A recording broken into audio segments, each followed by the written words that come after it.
Like elsewhere in the world, the Omicron third wave is here in India. We are seeing its beginnings quite clearly. I'm Barkha Dutt. You're with the Mojo story. On the program today, our special focus is this. Is there an absence of clear messaging from the government and from official institutions? At a time when we need to be encouraging people to not come to hospital, especially because most cases, a dominant number of them are either asymptomatic or mild and can be treated at home. Are we making a mistake by using up hospital space for those who are either mild or who are coming in from outside India? Do we instead need a helpline with a clear standard operating procedure, field hospitals on standby, but an active discouragement of people, in fact, being hospitalized? We are going to talk to somebody who is sharing her first person experience, what happened to her when she tested positive, along with her son as she flew in from Paris. Let's go across now to Shefali Manilal. Shefali, at this point, is actually in a private hospital where she was taken by official authorities. She's entirely asymptomatic, as I mentioned. Shefali, let's rewind and start with when this process started. You flew in from Paris, where you're a school principal. You flew in with your son. If I may ask you first, how old is your son? We're, of course, deliberately not showing him on camera, but how old is he? He's 11. He's 11 and he's with you in hospital. Now, what happens? Yes. Which day do you fly into India and what happens after that?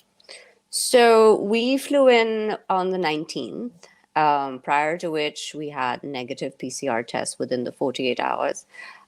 We did the rapid PCR upon arrival, and we hung out at the airport and all of that, which was negative, at which point we went home because my mom, my whole family is here, and we come back regularly to visit. Um, And you and we tested got negative on the RT PCR at the airport when you landed in Yes, Delhi. yes, yes, Okay, yes. okay. Further to which we're required to do a second follow-up test on the 7th. In between, we were around people who happened to test positive. So we said, we should, in addition to the 7-day requirement, we should test anyway. Both of us being completely No symptoms. asymptomatic. Yeah. So, had we not tested, we would not actually ever have known that we were positive. We did a test on the 25th, which came back positive, then kind of were a bit worried, and so did another one on the 26th to be sure. So both of which came back positive. Subsequently, suddenly on the 28th, was total panic in my house. Of course, once we tested positive, we were self-isolating in my in a room, just the two of us. We had no contact with anybody outside. Food was left at our door. We communicated via, I would call my mom if we needed something. And then suddenly there are people literally calling and saying, "We are sending you an ambulance. You are going to be Who were taken these people? away." Who were these people? My understanding is like there something to do with disaster management. Yeah. So was a Dr. Lalit who was calling my mom saying that's it, we're taking them, and gave a very short list of hospitals to choose from.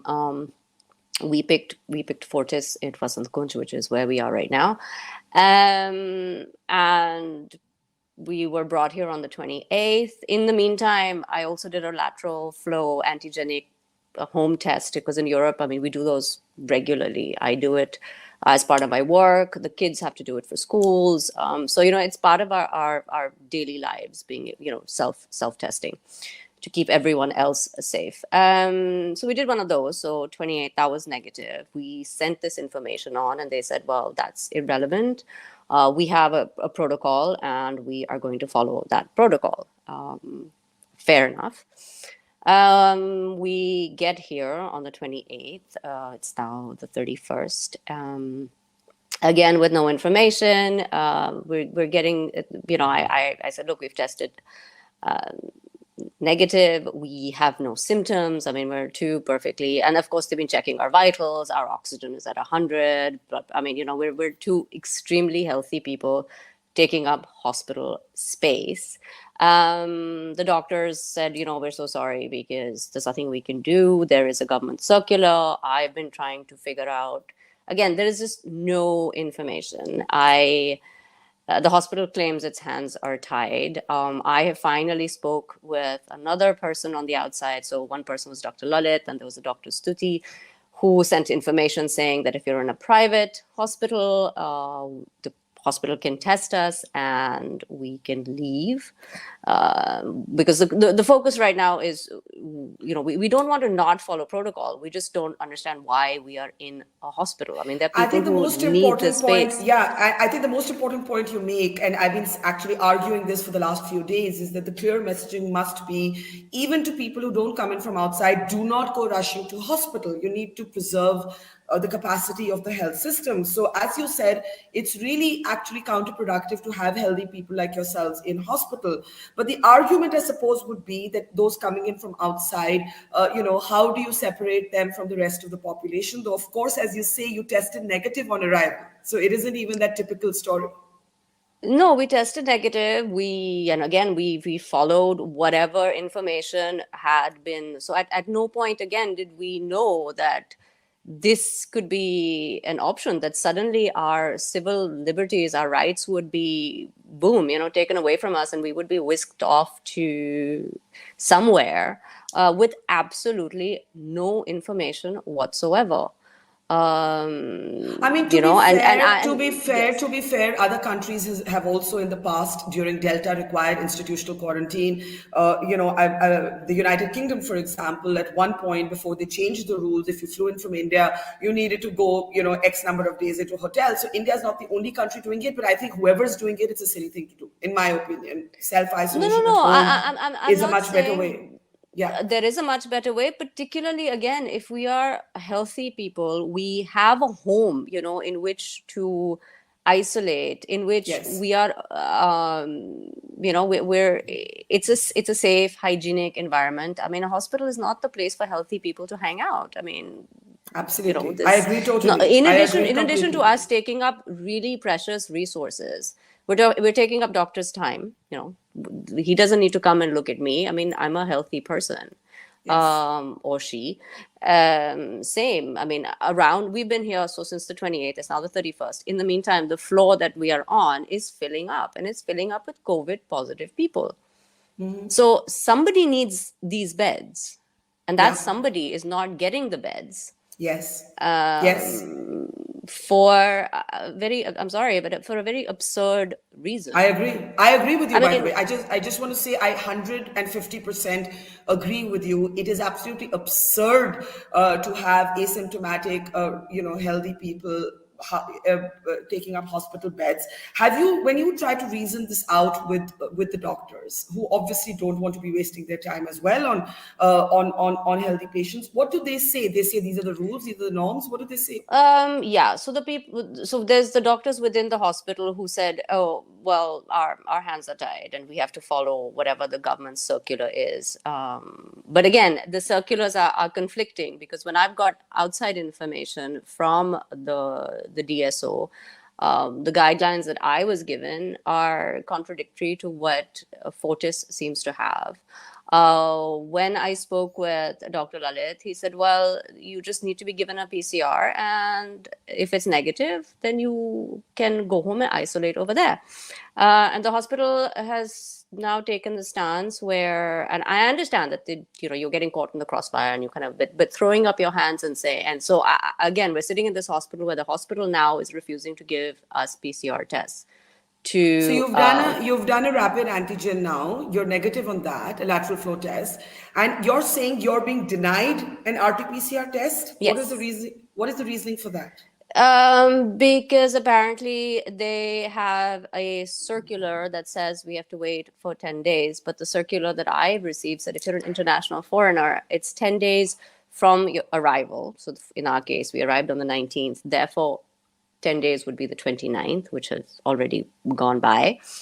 Or from the day you test positive, 3 days later, when you're asymptomatic, which again would be, and whichever comes later, so which would be the 28th. So the 29th is technically the later date. So we should actually be able to get a PCR test Absolutely. and go home. And by home at the moment, I mean my mom's house to isolate. I mean, obviously, we're not planning to, do anything So I'm drastic or assuming try and. Yes. I'm assuming your whole experience points to the absurdity of how we're some of the protocols that we're using, and I agree with you totally. The other members in your family, is anyone symptomatic? No. Everyone has tested negative. Everyone's tested negative. And I mean, I'll be perfectly honest, particularly for my child. I mean, this is a very stressful situation. Yeah. It's a very scary, very stressful situation. And we're not the only ones who are in this situation. I have been in contact with the French embassy, and the French embassy has said, we're just getting inundated by calls by other French citizens. So I don't even want to know. I believe there's a lot of British people in the same situation. So it's just scary on so many different levels and for so many different people. And again, I don't understand why we are putting people through this, why we're going through this, when there are so many other viable solutions. Absolutely. I do want to ask you in the end, because hopefully, your experience can be a test case for this not to happen to other people, and that would be Mm-hmm. our aim. Not just to for you to be able to isolate at home, but also for this not to happen to other people, and primarily not just because it's stressful for you and your young child, but also because it is such a criminal waste of hospital space and doctors' Oh, time. absolutely. Yeah. Mm-hmm. It sounds almost like a Hotel California situation. You can check in, but you can't leave. Exactly. What would you want everybody in the country right now to understand that maybe isn't being understood in the end? Nobody is trying to downplay COVID. We've been living with COVID since for far too long now. But the point is, I feel like it's never going to go away. Yeah. France has been very consistent in its responses. I got my booster, so have had 3 vaccinations. I mean, I feel that somewhere that should be taken into account. If somebody, yeah, okay, I get it. You're a foreigner. We're dealing with unknown, entities on different levels. Fine. But, if you're testing negative, if the person has had their shots, including boosters, I mean, I think some common sense at some point needs to prevail, particularly if now we're no longer even asymptomatic. We're actually negative, Yeah. and we are here.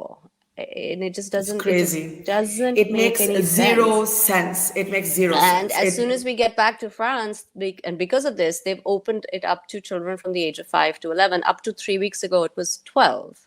So I was going to wait for my son's 12th birthday, whereas now I don't have to do that. As soon as we get back, he can get his first Pfizer vaccination. And, that way, it's another step towards making things safe for everybody.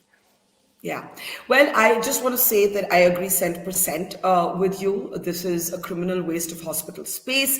The cases are going to soar. The hospitals need to be kept, not just for COVID patients, but also for patients with other infectious diseases. You can't have the hospital swamped with COVID cases. I hope you Absolutely.